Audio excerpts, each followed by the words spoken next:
Takže jestli byste chtěli něco slyšet o historii vůbec sanyásy a historii řádu, který přetrvává až do dneška. Tam jste viděli v chrámu sochu Adi Shankaracharya. Adi Shankaracharya je považován za vůbec prvního oficiálního učitele všech řádů sanyásy. Vypravuje se o něm vlastně taková skoro legrační historka.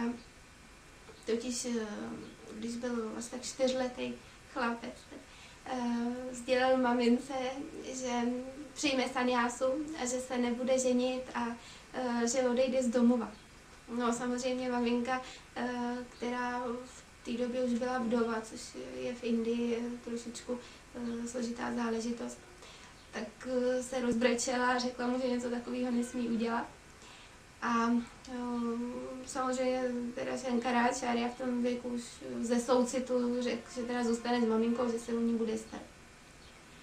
No, jenže zanedlouho se stalo, že teda šli k řece a při koupání ho chytil krokodýl. No a uprostřed řeky chycen krokodýlem není moc šance vyváznout, takže v poslední chvíli křičel teda na svoji mataži, která stála na břehu, ať mu dovolí přijmout sanyásu aspoň v okamžiku smrti.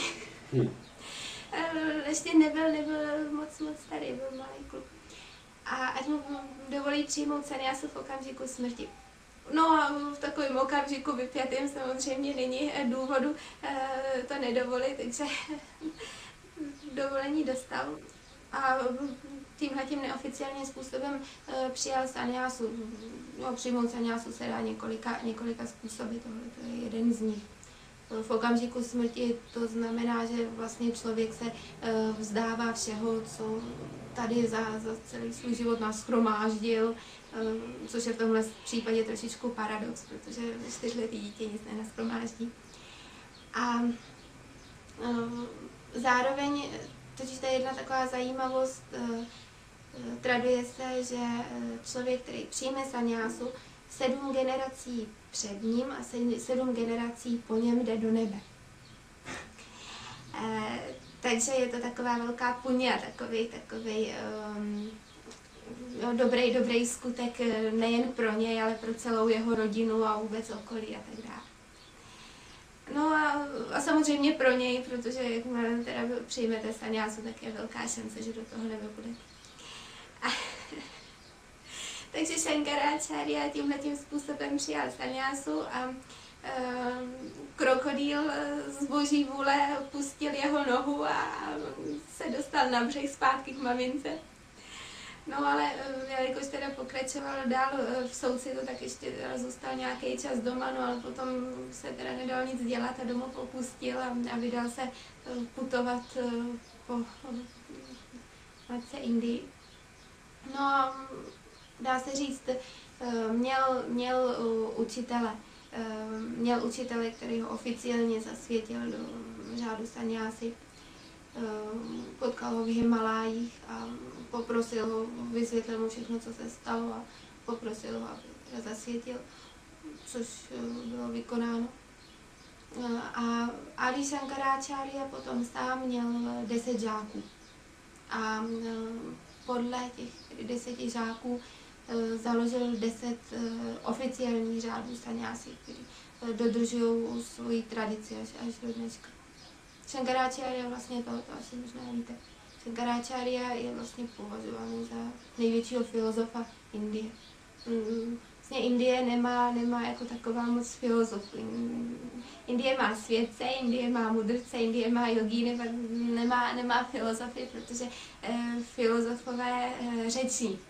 Asi jako řečník. Filozofové řečí, ale většinou svědci a mudrci a tyhle ty lidi jsou potichu. Takže filozof musí řečnit, jinak by přestal být filozofem. A indická filozofie směřuje k tomu být sticha. No, takže filozof není zase tak obecná záležitost v Indii.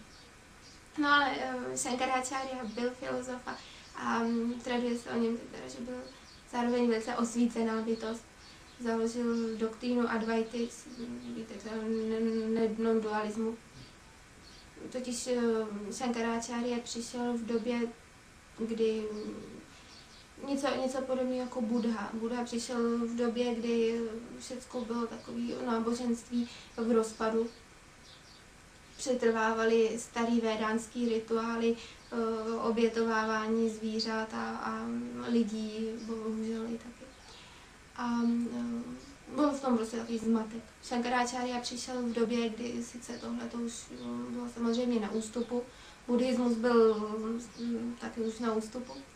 A v byly takový rozpory učenců zhruba těch 6 škol, 6 hlavních filozofií. To víte, že yoga, vedanta, mimamsa, vaisesika a tak dále. Sankhya. Tyhle školy.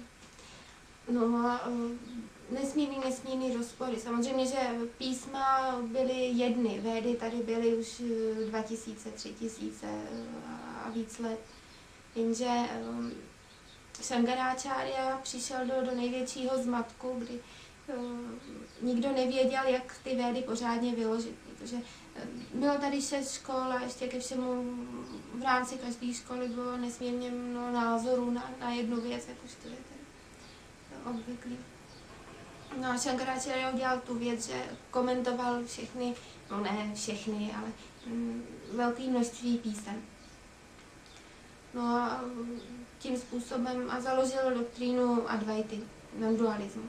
Takže dal Indii něco takového esenciálního, čeho se dalo držet. A dá se říct, že se toho Indie drží do dneška.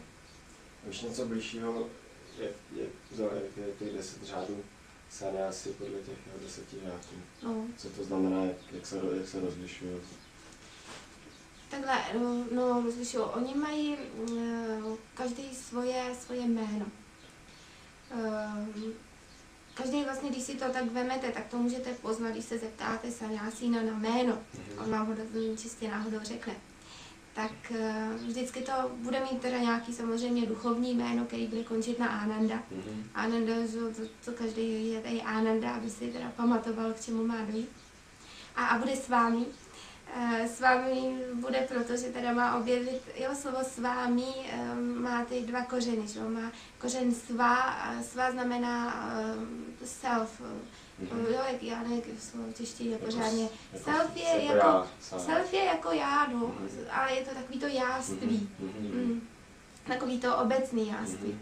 A to mí, to má zase spoustu významů, jeden z těch významů je vlastně mistr. Mistr, který by měl ovládnout to svoje já, ten, který by měl poznat a tak, který by měl být v tomhletom jistý. Takže s vámi, bude to nějaký Ananda. Sám sobě mistr.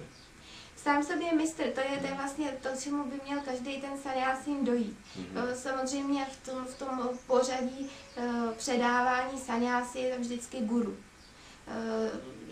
Jedna z takových základních, co právě Shankaracharya založil, je jednak slib chudoby a slib poslušnosti autoritě toho řádu.